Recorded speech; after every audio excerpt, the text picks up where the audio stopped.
Great. Thanks. My pleasure. Okay, guys. So we're doing our first advanced R tutorial or R section. I don't want to say it's necessarily advanced, but it's a little bit extra above the course. We're going to have 5 sessions or 5 or 4. So we have to be sort of economical about how we're going to do this. This first session, we're going to devote toward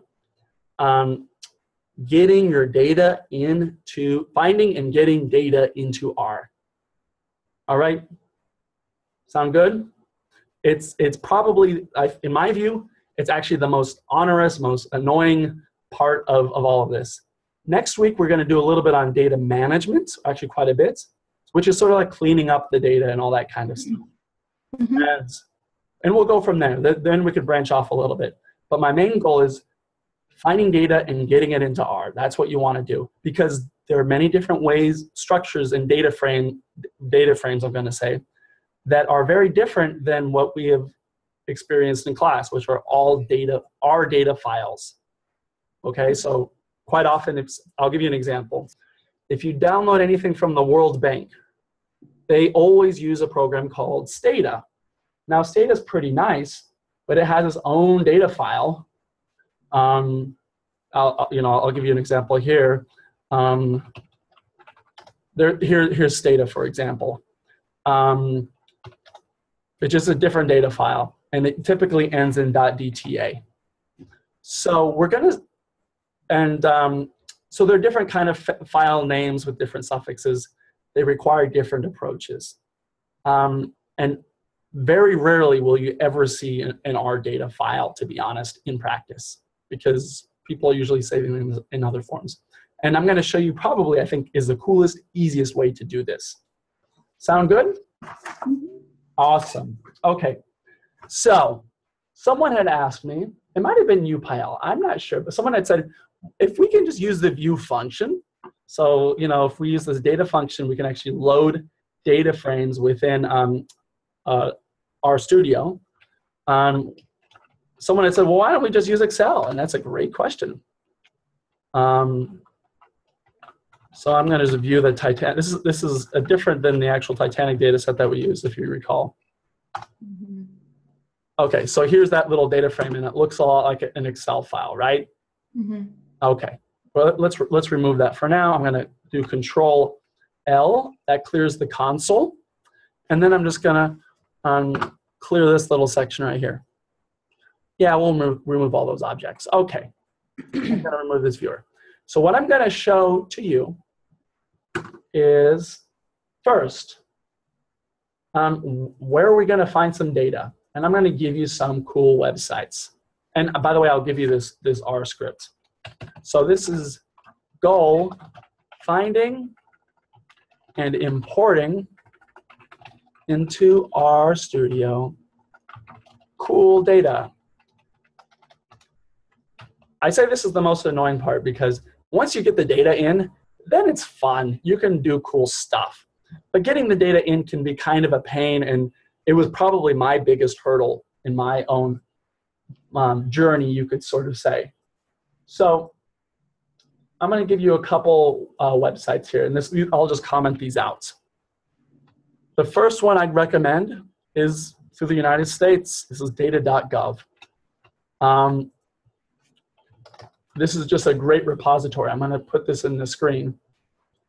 Tell me if you cannot see this, but this is really neat because, and this is under the Obama administration, but increasingly the government's recognizing, look, we don't have to have the CDC, the Center for Disease Control, or the Department of Education have different data sources. Why don't we just consolidate it? And this is what you see when you go to data.gov. And you can have all kinds of topics. So does anyone want to throw out a topic of a data set? Otherwise, I have a little data set I downloaded. But does this have the census as well? It could. So the census is quite large. Quite often, there's more information on what is called the American Community Survey. It's a smaller data set. I'd recommend that. Okay. But let's see. What year do you want? Let's do 2012. All right. Well, so I You have 2010. yeah, we would do 2010 because it's every decade. I say the American Community Survey. It's a smaller form of the census that is produced more often. So let's do the 2010 census. Okay, so okay, this is where data get complicated. So are you guys familiar with this concept of census blocks? No. Okay, No.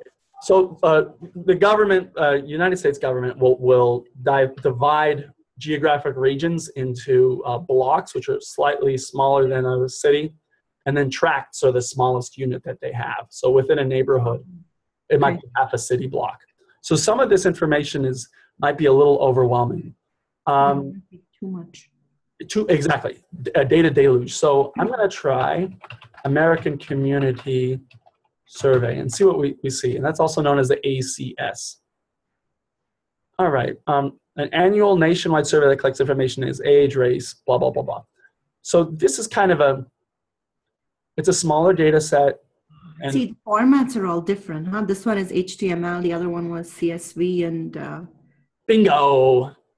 And we're going to learn how to read in all those data files. So we'll have text, we'll have CSV, which can be delimited by commas, sometimes by tabs. And then we're going to have, the Stata files or SPSS files, which are other statistical software packages. That's why I mentioned the World Bank. These are all economists who are used to using a different software package. And then we have to read it in. And that's a little bit different. We're going to start off reading in sort of your basic data files, which are almost always text or CSV. And then we'll use something called the foreign package. Well, okay, look at this. They don't have it, but let's go here. All right, well, this will take a little bit while, but we'll go to the data. You don't want summary files when you look up data. You don't. So this is an important point. So some students ran into this issue. You don't want to have summary files if it has pie charts, if it has graphs. You don't want that. Recall in the very first module, we want a data frame. We want something with observations and variable names and columns that are equal, that'll make a nice square that's framed. If it's not that, then it's not a data frame. Sorry, so a summary data would be like having processed the mean or the average, like all the data will be already processed? Quite often yes, Matthias, sometimes that is the case. Nevertheless, sometimes aggregate data can be useful. For example, the European Union produces, or even the European Union produces aggregate measures like life expectancy across European countries. So you might have 20 countries in your data frame, and then you'll have a life expectancy. If you recall when we did the module on being an epidemiologist, those are actually aggregate statistics. They're not at the individual level. So you can do that, but I'm just pointing you toward the fact that for some of these surveys, especially when it comes to a lot of American surveys that include what are called identifiers, which means that you can potentially trace the person. They're increasingly cautious about that because the census often includes geographic data. We talked about census tracts. So quite often they will scrub the data. They'll de-identify the data because if you know where somebody lives, if you know a few variables about them, it's getting easier and easier to Google them. So I'll step out of the census thing a little bit, and because it's a little bit, but you can see that this is a public data set, so they actually made this one available. Now, is this the census though? Yeah, so quite often these data sets contain a lot of vocabulary and a bunch of other stuff. I'm going to take a few steps back, and I will go to what I found to be cool, which was I looked at a health survey, I think it was adolescent health.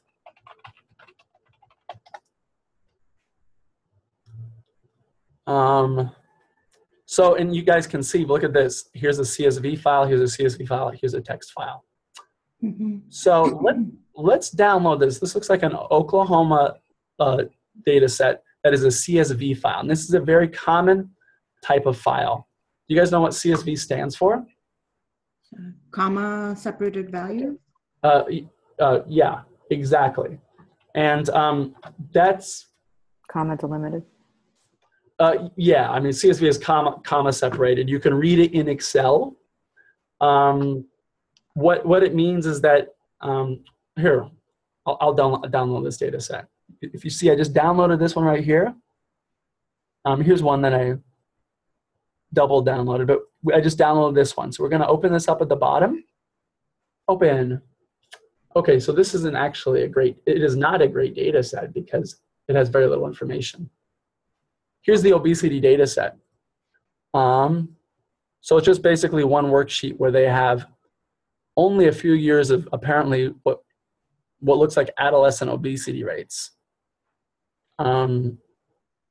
So in that case, it's not a very good data set. I found another one that was a little bit better, and this is called the Youth Behavioral Risk Survey. I found this, by the way, within the same website, just to facilitate things. Because I know a lot of people are very familiar with Excel, so this is our starting point. You can open a CSV file or a text file, .txt file, or probably almost any file using, I'm sorry, could someone in there mutes? I think we have a, Janice, could you mute just a little bit? Thank you. Welcome. So Janice, we're just to get you up to date. I'm showing how to find data and then how to upload it. So okay, so here we have the Excel, and this looks like a data frame, doesn't it? I mean, here we have a couple blanks, but this is a good starting point if you don't, if you're comfortable with Excel. Now, what do we do here? Well, here's a really cool thing we can do. I'm just going to highlight a few variables. I will do 20, and we'll do. I wish I had a little bit. I wish I had a numeric data here. Okay. Data value. We'll see what that one is. We'll just do this. It's sort of a toy data set. I'm going to copy this. I copied this to my clipboard. Oh, that's interesting. Okay, what are we going to do here? Well, the first step is load a CSV, comma separated file using your clipboard. So this is kind of neat because I actually never, I'm so used to dealing with syntax. I was just like, really, you could do this? So remember that we always want to define a data frame as an object now. Actually, you don't have to remember that. This is a little different. When we load our data files or we load other files, we don't always have to define it. But here, I want you to get in the habit because this is how you're going to load external data sets for your final project, for instance. I'm going to press Control S to save. It still has that error message. Why? Because I have the assignment operator, but I haven't even loaded it. And then we're going to do this function called read.csv. Look, it even wants us to do that. And there are a lot of options here, right? So you can see this is the file. I'm going to do help read.csv because it's good to sort of did I press return? Yeah, okay. So it's good to sort of break these down. Recall that every single function is in parentheses. So this can look intimidating, but just remember you have the read, I would say read table, right? We're going to look at some of these. Read delimited is a tab delimited file, and you can see that here because it has this. Read CSV2 is a semicolon delimited. To illustrate this, I copied and pasted that data file, that really short data file, and I'm going to put it in a text editor, just so you get an idea of what is this thing. Well, this looks like it's a tab. It is, right? So these are tab or either space delimited. It looks like tab delimited though. So if we get it through Word, I think it'll even be clearer. But so that's sort of a common structure for these data frames, which is to basically hold on for a second. This is key, actually, and I know it might seem a little redundant or a little you know, bare bones, but it's crucial because you have to know what the data look like and if it's even possible to analyze. And this is probably the most common issue that I've ever encountered is people who've given me data and you just can't analyze it. And for me, it just sort of takes a quick glance, just because I'm used to it. That's nothing else that's really that special. I'm going to decrease the font. I don't even know how to. Okay, do we have that in one row? Yeah, we do. Okay. No, we don't. I'm going to shrink it even more. I just want to show you the structure of this data set. And then we're going to add these little things. Okay, so you guys see the data frame here? Yes. Okay, so clearly, it doesn't even sometimes line up. But the point is, these are variable labels. What you notice is that there are no spaces here, right? For the variable labels. These are all one words. They have underscores here. That's typical. That's the good way to actually create a data frame label. And that's pretty common in CSV files. You might encounter that this is, say, a different word. Well, that is actually quite a big problem, right? If I put a tab here even, because then when I read that in as a CSV file, I'll actually have more columns than I do actually have data points. So they're doing us a favor here. I'm not going to save that. And you have year. And of course, you don't see an index of the number of rows here, but these are clearly observations. So I want to show that to you because the only other variants are, with a lot of these data structures, is you might have this. You might have a semicolon. You might have a comma, right? You know, there's something, there's quite often something to just define those separated columns. There are more complex data files that require data dictionaries that say you need to download row this and that, but I don't really encounter that anymore. Now that Python and R are sort of soared, this is probably more like the go-to format of a data set to our benefit. Okay, so the reason this is important is that in our argument structure, we first want to specify the file. Well, I'm going to recopy. I just copied what I had to that clipboard because we don't have to actually define the file if we just know what to copy and paste. Cross my fingers and I hope this works, but you should just do this. Clipboard, and then I'm going to do this option called header equals true.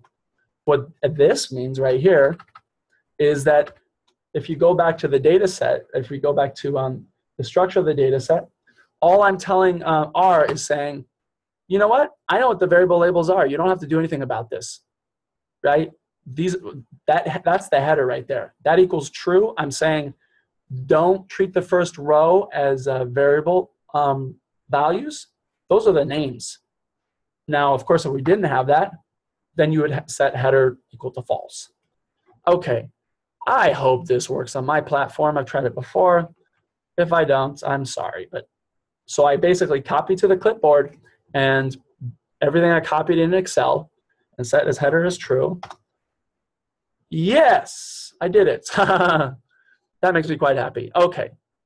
Oh, it says 18 observations of one variable. That's not something we like. So this is, of course, life, right? So what happened here? Well, it looks like it got the data in, but it's cramming it all together. So what we have to do then is we have to, so this is actually a good example.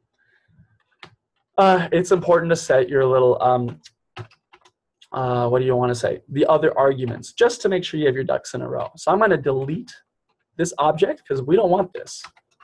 We don't like what that looks like. So that's what the remove function is. It's just we're deleting it. So what happened here? I'm guessing that the default here, yes. See this? So the next argument is separate equals nothing. So that's not a good thing to do. What we want to do is we want to set that to tab. Now, the tab here, you do a backslash and a T, because we identified that as a tab delimited file. And that was kind of tricky because it is a CSV file, but it's not tab delimited. So you might have to go through this iteratively sometimes, but let's just see if that works. Did I do anything incorrect here?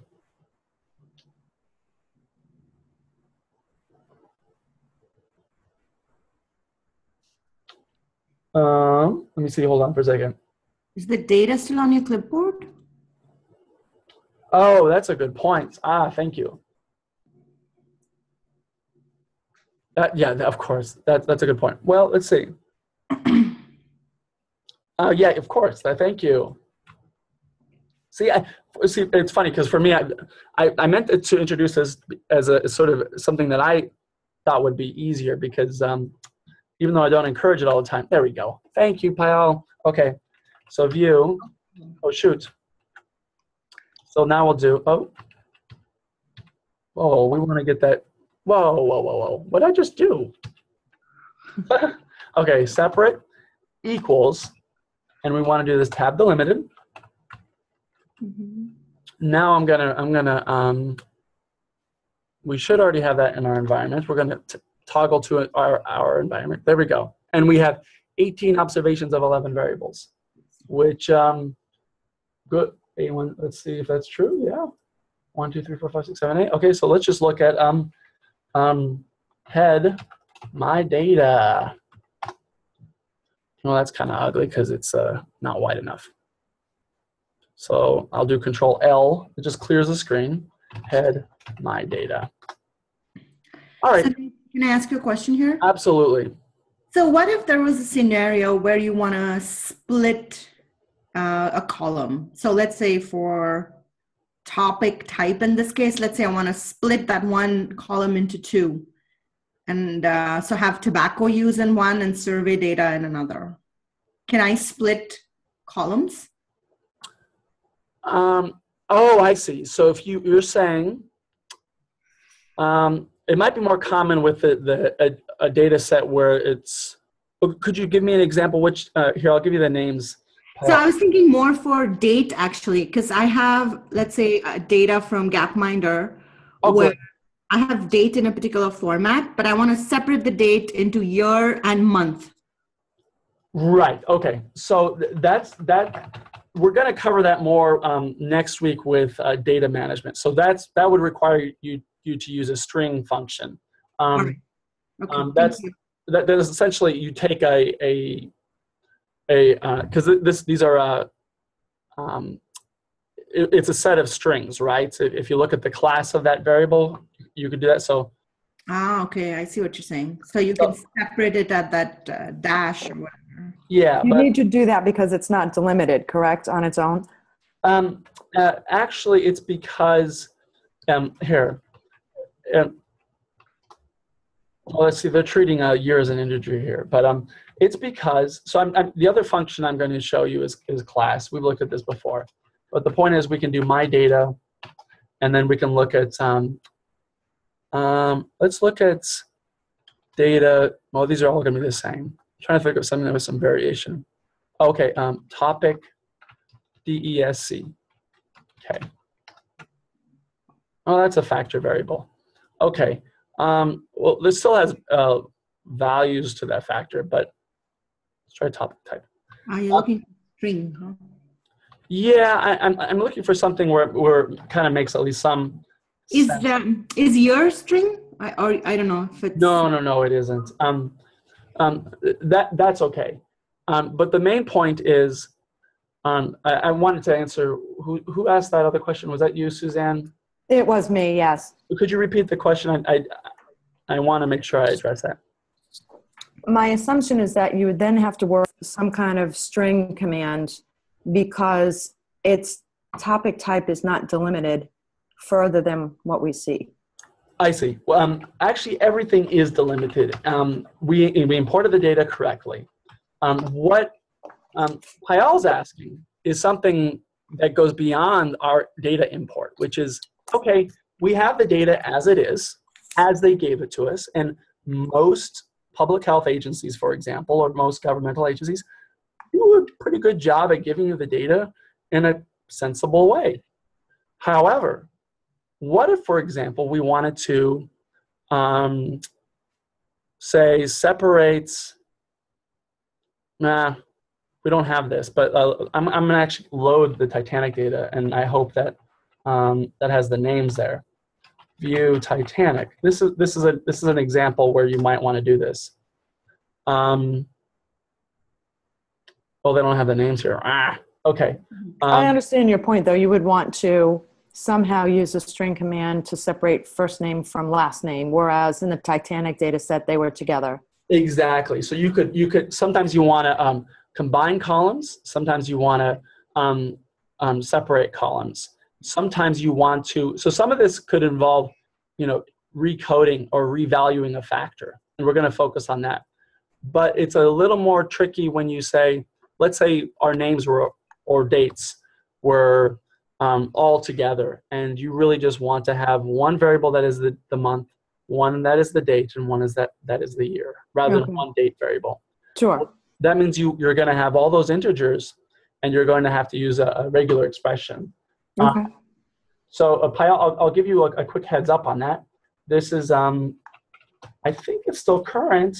What I use Stringer. Yep, it's still here. Stringer? Yeah, I'll show you. This will get you started. That's even a PDF right there. I just put that there. Yeah, I like what they put here. I'll show this to you. This is kind of funny. Strings are not glamorous, high-profile components of R, but they do play a big role in many data cleaning and preparation tasks. Because if you ever run into strings like I have, it's not glamorous, right? I'm going to give you another. I think I even have this. Here's a great couple websites. These are very common lingua franca in terms of whenever you have text and you want to separate it, or you want to mess around with it. Mm-hmm. So let's go back to our baby data set here. Let's just say we just want to shorten our label here. We don't want to have survey data. We just want to say tobacco. You can set a string function for this variable and remove everything after the first space. And that involves what are called regular expressions. And that's a 2-hour seminar. Here are two of my favorite websites. So I'm going to put this actually in the syntax, given its prevalence. I hope we can have time to do that, but I don't know if we will. But these are how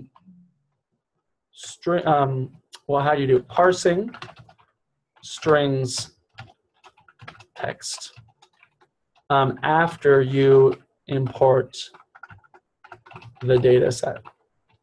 So again, this is sort of a second step. The first one you want to do is you just want to find your data, upload it, and probably want to do a little bit of data shopping. You don't have to pick the first one you get. Have fun with it.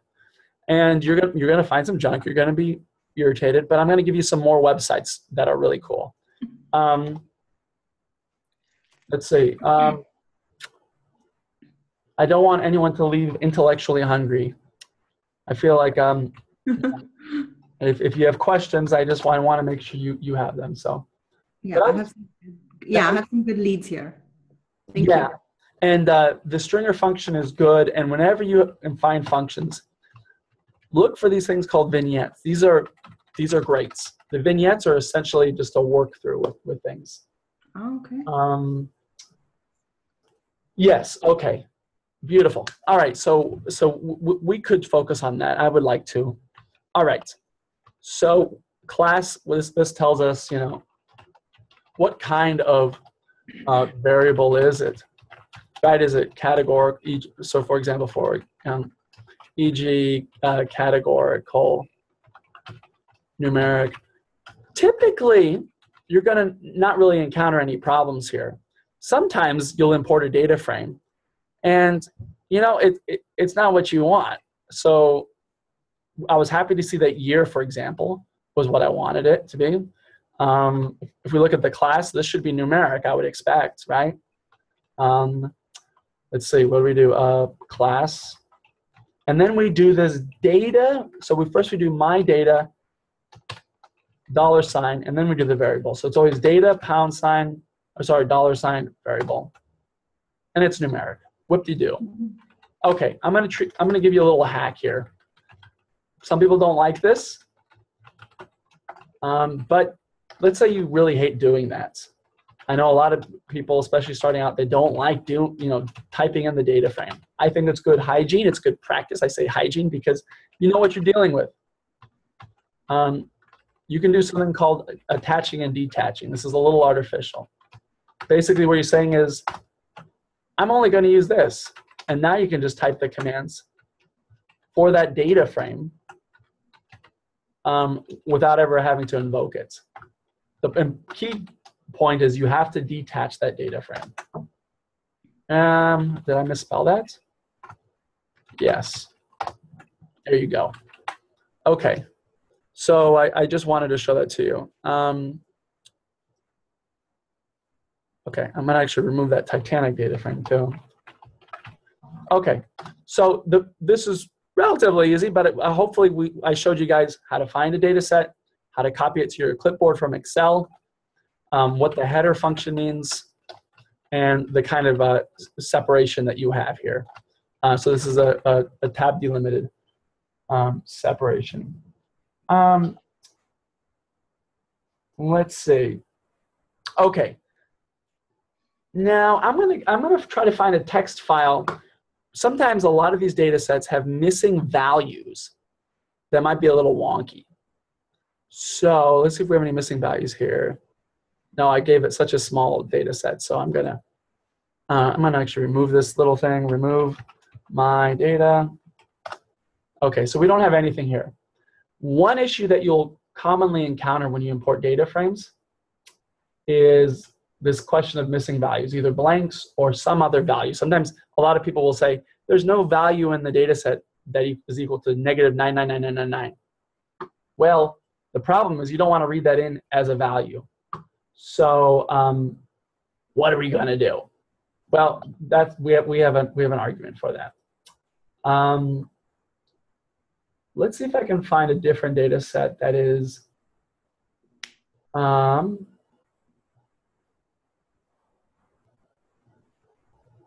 okay, interesting. Okay, so I have here. I'm gonna try this. This is another CSV file. I believe they have. I presented some papers here on using this data set.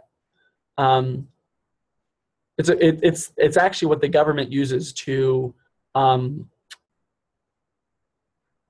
track drug use in the United States. So this is really cool. Okay. Oh, this is great. So here's another great website for looking up data. I'm going to copy and paste this. This is ICPSR. This is the Institute for, oh, what is it? Oh, what is ICPSR? I'm blanking. Institute for, I don't know. What does it mean? I've been here so many times. Okay. Anyway, ICPSR is out of University of Michigan, and I will know what it is. But they're a great data repository. Quite often, their format is a little bit easier than the U.S. government, and I'll show you why. Check this data set out. I'm going to close the other files.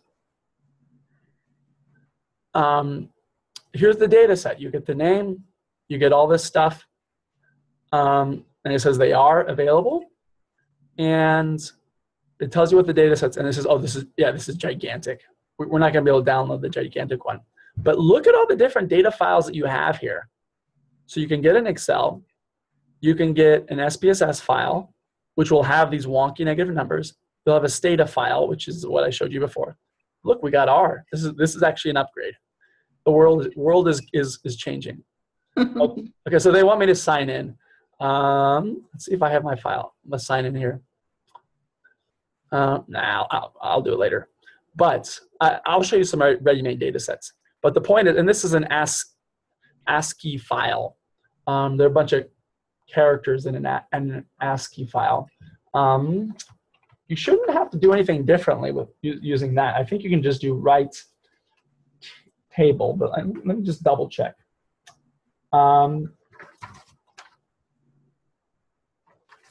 Yes, I even sometimes have to look these things up because I don't remember everything.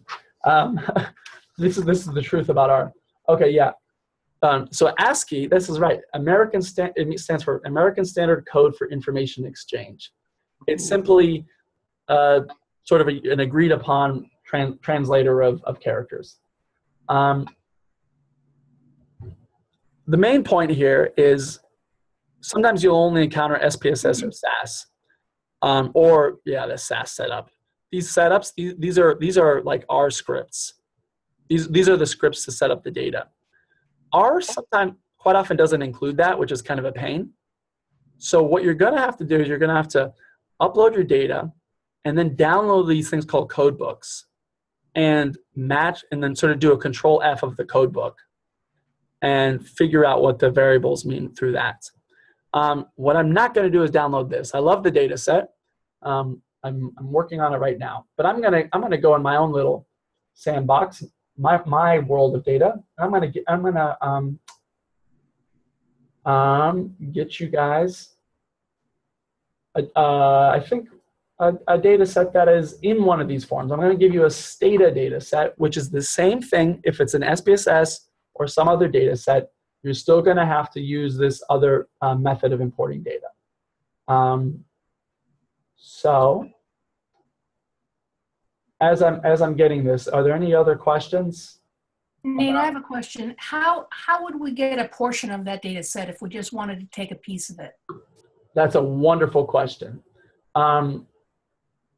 Well, truth be told, I'm not exactly sure how to import a portion of the data set. And here's the downside with R, which is that unlike other programs like Python, it's kind of slow. And especially in RStudio, it will crash. I don't think it's well, let's just take a look.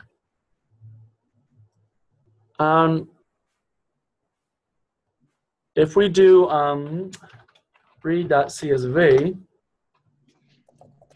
and we go to help, let's just see if there's an argument that will let you do this. Sometimes you can subset a random sample, right? If you want to delimit the number of rows. Other times you can subset the number of columns here. What I've typically done is I've uploaded the whole kit and caboodle, and then I've subset the data. Let's see. I'll look into that. At this point, I don't have a ready-made answer that I feel comfortable with. To be honest, a data set like the NISDA data set is pretty gigantic. I mean, it won't fit on many computers. Okay, I'll get you another. Okay, so I want to get this other data set. Okay. Yeah. Let's do. I'm going to do something out of the Bureau of Labor Statistics, which is, let's see. Oh, here's an interesting survey, actually. So I'm going to actually give you this one. This is through, and it's also through a different website. So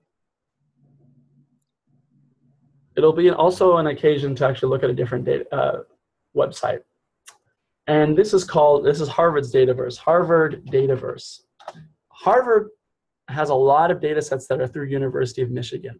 So if you can't find a data set through ICPSR, and I'm going to tell you what ICPSR stands for because ICPSR because I need to remember that. Inter-University Consortium for Political and Social Research. Okay. Yeah, I don't blame you for not remembering that. Well, except it's where I get all my data, right? It's like a friend of mine. So here's the other data source. Go here. I really recommend it.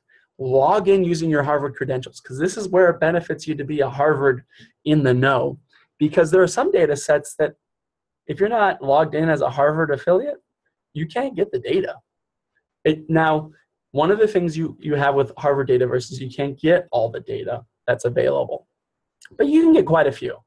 So that's where I actually got this Pew data set. I have a Pew 2007 data set. Pew is a polling company. They do a lot of attitudinal research, and kind of like them for this example because they're small, but they produce their material in different formats. Increasingly, as I said before, these data repositories are trying to consolidate across different platforms. But the older the data set is, the less likely it is to be, compatible. Which is why, now I misspelled attitudes. So yeah, so this is the data set that we had here. So you can see that. So this is another way to look at it. It's a little abstract. It'll give you the number of columns. That's nice. Yeah. Oh yeah, this is what I like about Harvard Dataverse. They're getting better and better. And a lot of places are doing this too. Oh, I see. They directed you right to Roper. Oh, that's interesting. Okay, so Roper has Roper Explorer, and a lot of these public opinion research institutes will, and especially the government, they want you to kind of encourage you to analyze the data online. Okay, that's fine, but you're going to be boxed in. So it's because I'm not logged in, we have a problem, right? But I just want to show you that sometimes Harvard will redirect you. So they'll say it's Harvard. This is from our partners at UConn. Archival source. I wonder if I saw a lot of these places you have to log in. So just FYI. So, and I did happen to do that. And I also actually happened to clean it. But let's open this silly raw data set. Okay. So here's the raw data set. And look, I have Stata. So I'm going to open this thing. Well, look at this. I'm going to set the working directory to this little section. And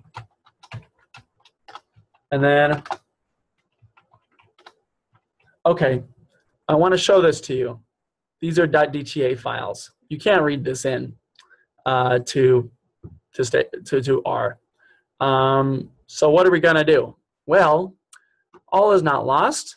We're going to do something a little bit different. Now, you should have this installed already because this was written by this is a user-written package by a guy named John Fox. It's called the foreign package because if it's not in R or if it's not a CSV file, there's something foreign about it.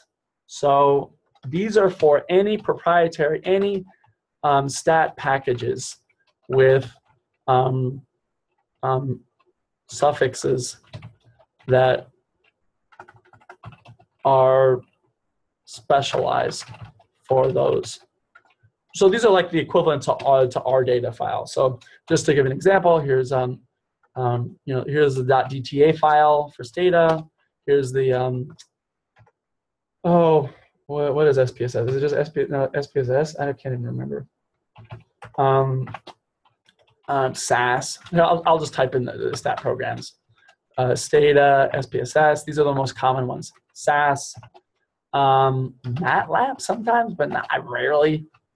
And then you'll see Excel, but mostly the foreign packages you're gonna have to deal with this. So what do? You do install packages foreign.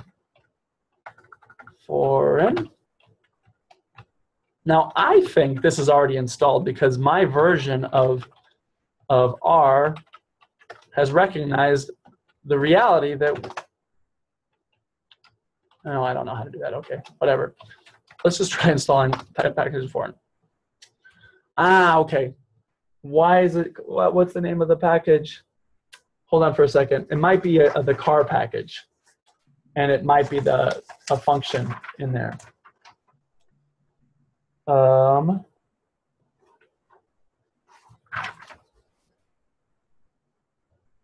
Why don't I have, oh, I know why. Okay, I'm being silly, guys. Is it the quotes? Yes, of course. There we go. Okay. See, I always think it's a big thing when something little like this happens, but this is a good example.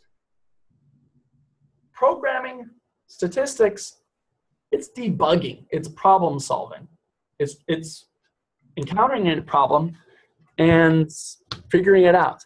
And I can tell you that from when I started with R, installing it, setting working directories, and loading data was the biggest hurdle for me in my life, because sometimes there aren't people there to help you. Okay, so we're going to do my data dot, we'll do DTA, or no, stata. So it is called stata. It's a portmanteau, meaning statistics and data. But you have to pay for this. Why should we pay for something? We get it for free. So we're going to do this. We're going to, I'll give you a mini tour of the foreign package, because it is crucial. You have to have this. Oh, I got to require it too. So if you notice, sometimes I'll type require instead of library. It's just a matter of taste. It's the same thing. Yeah, okay. Warning message. It was built under an earlier version. We should be fine. Okay. Why? Okay, well, let's just look at the packages and see what it is. It could be under a different name. Okay. Oh, this is good. He gives us Minitab. Is anyone here familiar with Minitab, by the way? No. No, I know, right? Minitab is less common these days, but you might run into it. S is really just the base version of R. Sysstat, I haven't, Weka, I don't even know. The main ones you're going to encounter in these repositories are probably SPSS and Stata, basically. Okay. So we require, now why can't I get, oh, I think it's because, do I do that? No, who knows? We don't have time for that, because I know we're short on time. I just want to make sure that you get your data in. So, Nate, I have a 30,000-foot question. let's do it. So as we look to assess the data set that we'd like to work with for the project, advise us on the high-level approach as a beginning step. I had that same question of kind of what should we be looking for? Oh, that's okay. These are nice questions. I like this. You mean like what is a red? Well, what is to look for also implies what not to look for, right? Correct. Okay. So the cop-out question is, it depends, right? Before we go there, I just want to quickly make sure that everyone's on board with being able to upload data from a foreign package online. So you're downloading this to a different source, and then I'll answer those questions, because I think that's crucial too. Which is, okay. and I might not be very good at this, to be honest, because some of this is sort of like, I don't know. You sort of know it when you see it. You know, there's sort of a gut thing, but there's also. I think I can clarify that. Okay. Let's read this silly file in. Okay, where were we? Okay, we installed the foreign package. You just have to install it. You load the package, and now we're okay. Now we're going to define my data. My data dot stata, right? Because it's a stata file, and then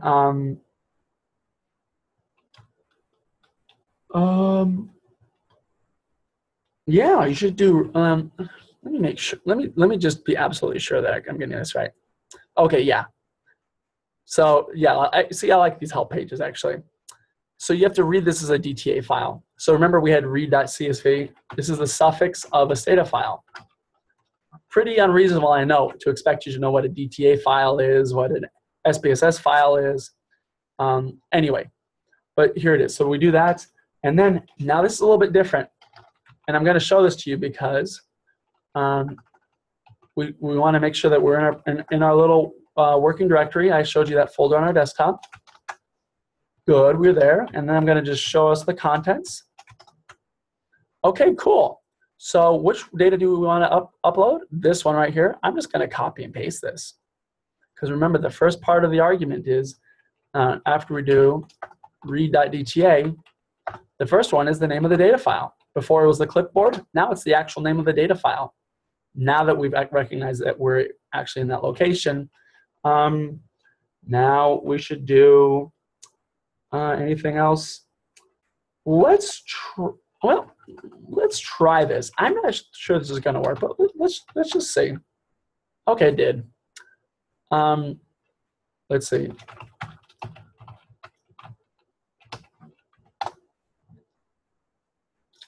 All right, it didn't really work. You can't. Oh no, it did. It just took a while.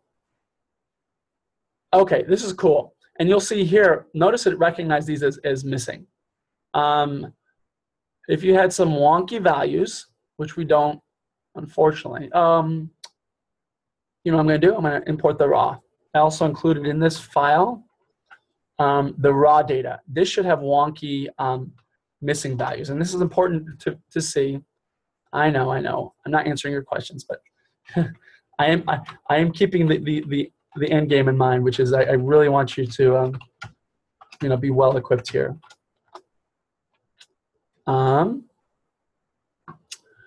La-di-da, and if we just, I just kind of like looking at this. Okay, it still reads it and it's missing. So I guess some of these were recoded. Well, for some of these variables, maybe the missing values are not read in correctly. And in SPSS, that's very common. They might be read as negative numbers. So here you have to do, if you just go back, we have to do this. We can do NA omits. Where is that?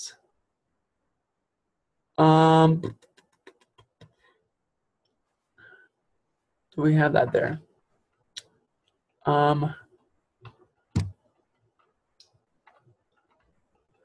I guess not. Okay, that's fine.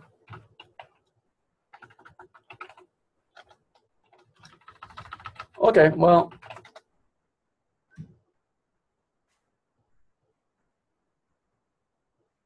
Okay, yeah. So these NA functions, NA as is. So sometimes they'll say the default for like reading a table. You'd probably do this with a text file. Right, it'll be take character variables to factor variables. Now this goes back to your date thing. You might actually run into your dates turning into factors, especially if you have multiple values. To convert the class. Right, if you can look at the class there. And so if you do as is, that's an option just to read everything as it is. You can also do this. If you have a string variable, you can do missing this to strings. You know, there are a lot of options here. You don't have to do that many. And the key point here, I want to underscore, read.csv and read.csv2 are identical to read.table, except for the defaults. That's it. So that's why I screwed up before, because I often use read.table as a different default. So here are a couple other options. Blank line skip, you can do that. But here we have, okay, so we've imported why are we having a problem here? Oh, because I have the comma. So what I did is, so we imported a data frame. Let's say names my data.stata. Right, we got plenty of names here, and look at this. Well, this is no help, is it really? Well, this is why when you go to that website, you want to download this codebook thing. This is your little key here, because they'll have idiosyncratic things. So what I'm telling you is R is at a bit of a disadvantage, because it's not the best in terms of helping you connect what these variable labels are to what they actually are in the survey. Well, how can we improve upon this? Let's just do a Control F, and we'll do Q36 F2. Let's just do that. Well, that's not very helpful. Let's see if we can get more information on this. No, we cannot. Okay. Well,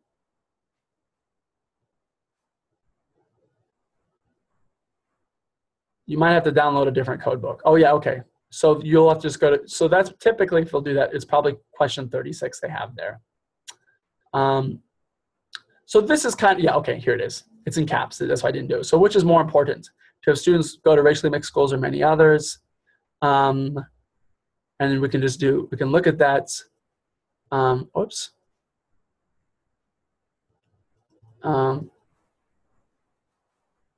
Oops. I'm actually doing this a slower way. We're going to learn in the future how to subset data sets because you don't want to look at every variable perhaps, I would assume. You know, you just want to have a tidy data set. So, but here's the answer, right? So you can see which person says what, and there's the answer. So the point is, the main intuition is when you download the data set, make sure you download a code book and that's how you're going to interact within the R environments. The other thing is you can just copy as a clipboard, or you can save to your folder. You can read in foreign packages. You can read in CSV or text files with just a few options. So this could also be, by the way, saved as a data file, and you can just have that file right there. As well, we didn't do this, but you could actually include a web link there for the data file.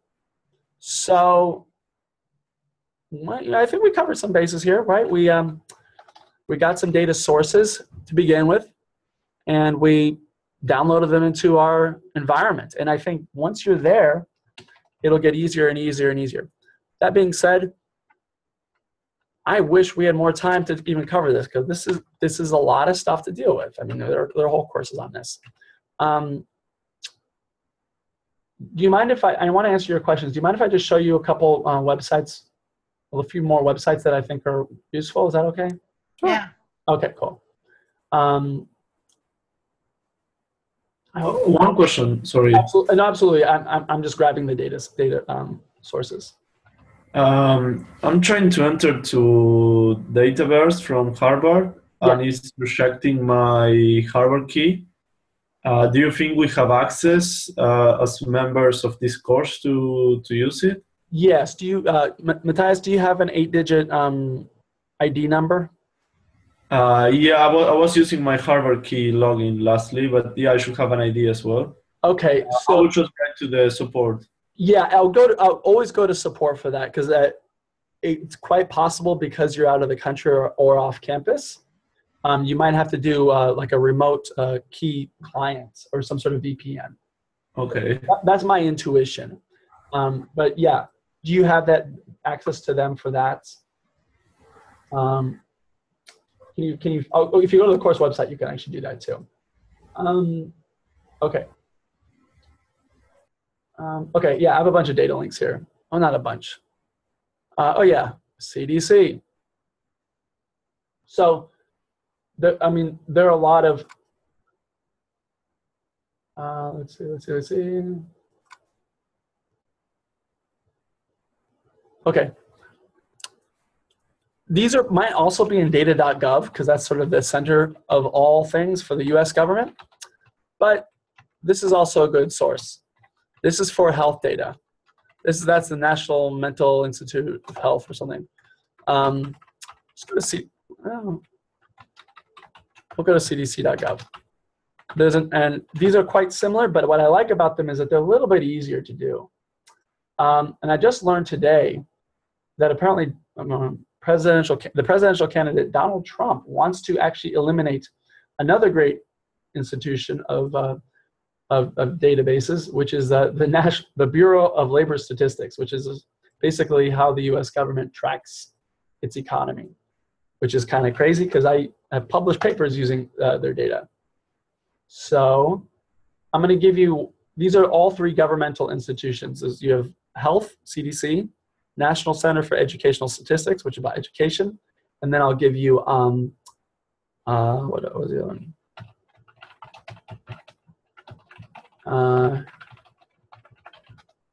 What was the last one? Oh yeah, the Bureau of Labor Statistics. All of them have, I think, a little bit more accessible.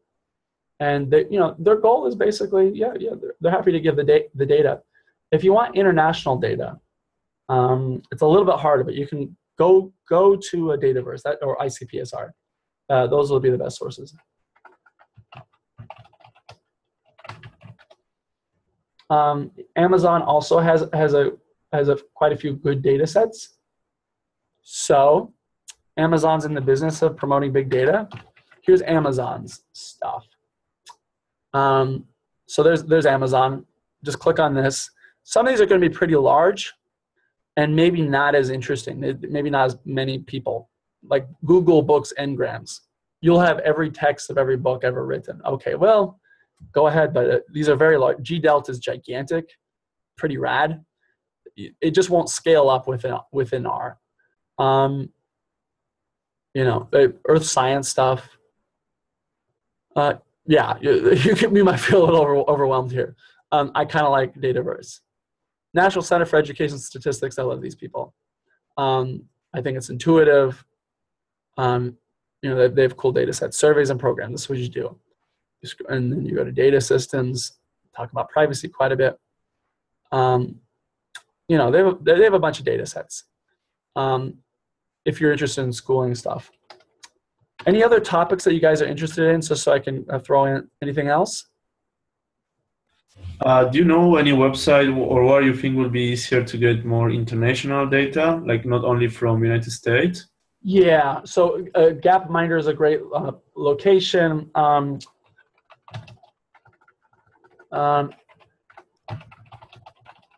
So Dataverse will do that if you want to do that. I believe the World Bank, you can do this through ICPSR. Yeah, of course. So these will be aggregate data. But here's the World Bank. I would do that.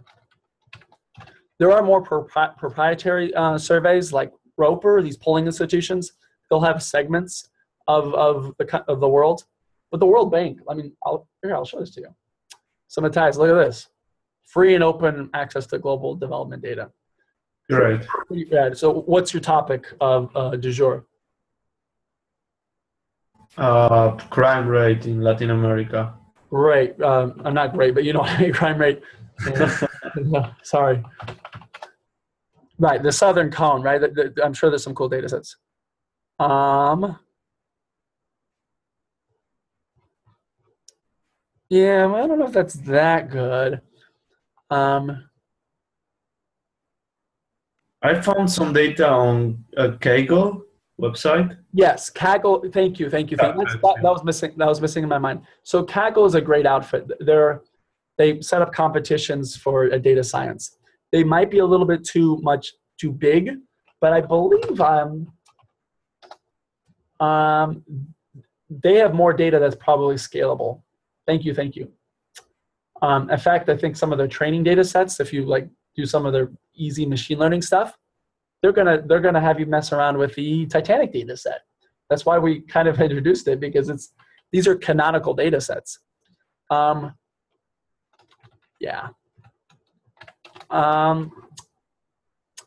Kaggle is there too.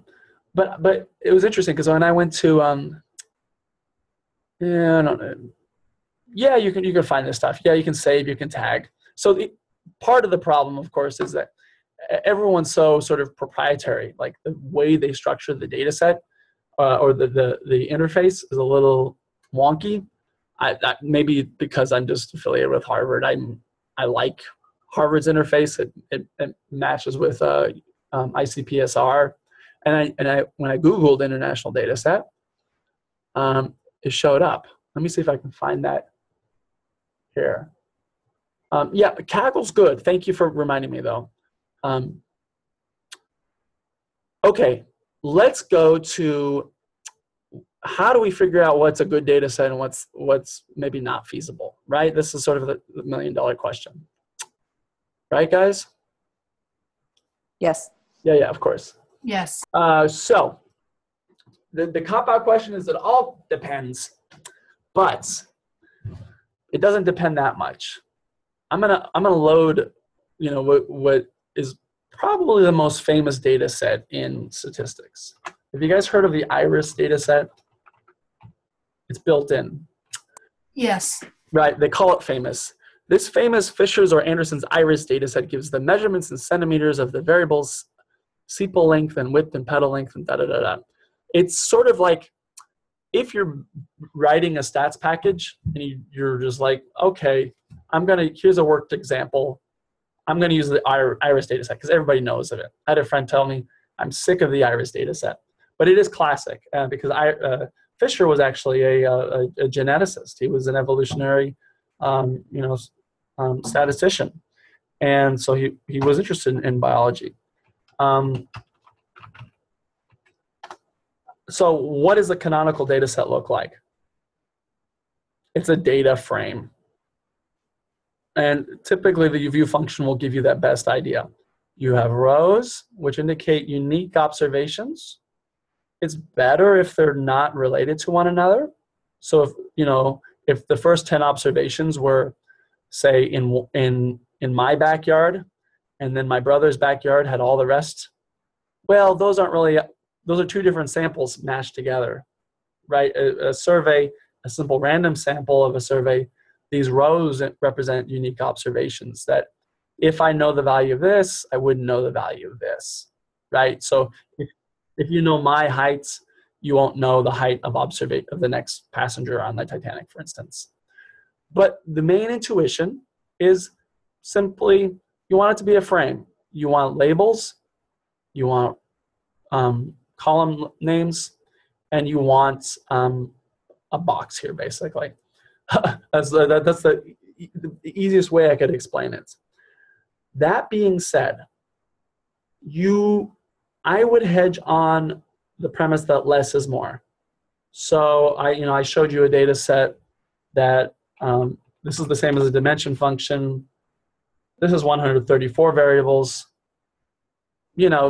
For most questions, you're not going to need to answer all 134 questions. So the next thing we'll do is we'll learn more about subsetting. So that's sort of the gut check. The other way to assess a data set is kind of follow what I've done for you, which is if you're going to look for other data sets or you're going to rely on a government data set, rely on these governmental institutions because they're in the business of actually creating these data sets. They put a lot of work into them. I don't want to say that that's the only approach, but these have the backing of institutions who have really tried their best to create what Hadley Wickham calls a tidy data set, in the sense that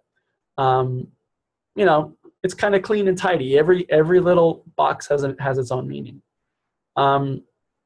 So that's my best answer. And again, it all depends on the question at hand. So here's a bit of advice. If the data set looks gigantic, talk to me first and maybe consider other data sources. If you're not sure about the data set, check it out by looking at the code book first and see what kind of questions you have. What are you interested in? Well, maybe you're interested in whether education level is associated with, and race jointly predicts, question 7, for instance. Okay, so you have like 5 variables. So go to the documentation first to learn a little bit about the data set and see what you have. And if you want to go download these large data sets, I'll get back to you on whether or not we can actually preemptively extract those. I don't think so, but I could be wrong. So that's what I would do. But start off with a question, but as in your search, look this stuff up. And if I had a preference, if I were doing the class project, oh yeah, one final thing, guys. We don't have to go with external sources for data. I'm sorry I didn't mention this before, but let's install our Mosaic package. Install packages.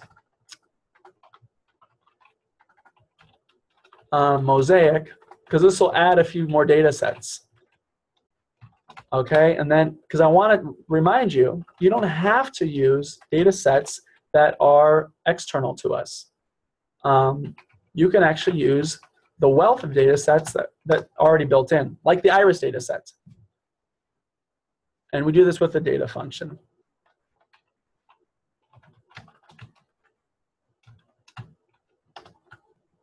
And I think this is really fun because, I mean, look at all these data sets we have here.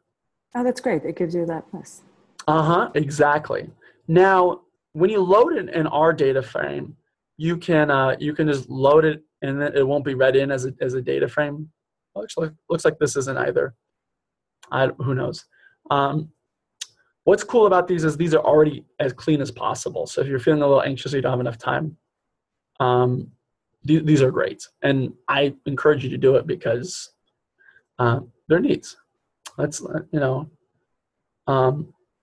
Okay, this is, if you recall reading your the Mosaic book, almost every example they have in the book is this data set right here.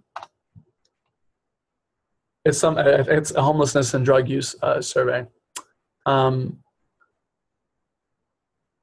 So yeah, there are a lot of R data sets, and you can also do, I'm sure you can find other R data sets if you go to RSeek. But you know, I like these. These are great data sets that are already worked examples. And here's the cool thing about stats. You can take somebody else's data set and find something totally, totally new. So here's my little secret to you. You're going to learn about something called analysis of variance. Our statistician king, R.A. Fisher, published a paper demonstrating analysis of variance, and a statistician, William Cleveland, 30 years ago said that the analysis of variance method was flawed because there were outliers in the data sets. And this is the most famous statistician using for the very first time one of the most famous statistical techniques. And here it is, 50 years later, someone else analyzed the same data. And it was like 40, I think these are like bean plants, or bean sprouts or something. So that's pretty cool that you can analyze those data. If you recall when Ethan talked about Galton, there you have those data. So cool stuff. So I'm happy to talk to you about that. So you can make it as big as you want or as small as you want. If you have any doubt, feel free to run it by me. But I think it's about matching the question to the data set. And I would say less is more, because everything will always take longer than you expect. Like today, right? What is it? It's now 7:30. I was supposed to do this in an hour, and there we go. Any other questions, guys? Nope. Okay. No, that's very helpful. Okay, thank you so much. And if you have any more suggestions, oh, hi, Vigdis, I'm sorry I didn't see you. If you have any other questions, feel free to run it by me. The next step I want to focus on is this idea of subsetting. So once you have your data set, you don't need all 500 variables. So we're going to subset. We're going to do a little bit of data cleaning, you could say, but not a ton, because most of these data sets that I've shown you are pretty good. That doesn't mean you're not going to run into problems and bang your head against the wall at times. So, okay. Thank you so much, guys. And thank you for attending. And I'll see you next week, Wednesday, 6 o'clock. And, Perfect. Yeah. And who's going to win the World Series? Cubs. Cubs. Subjective probability, huh? Or is it logical? It's definitive. Definitive. I agree. Go Cubbies. Okay. My father grew up in Chicago, so There you go. I heard about the curse. All right, guys. Well, have fun and have a great evening, and I'll talk to you later. Bye-bye. Sounds great. Thank you. Nate, do we talk on Monday? No. Yes. Or Matthias, if you want to hang on now, do you have a 15 minutes or so? Yeah. Do you? If it's fine for you, really. If not, we can do it on Monday. Let's do it now, actually.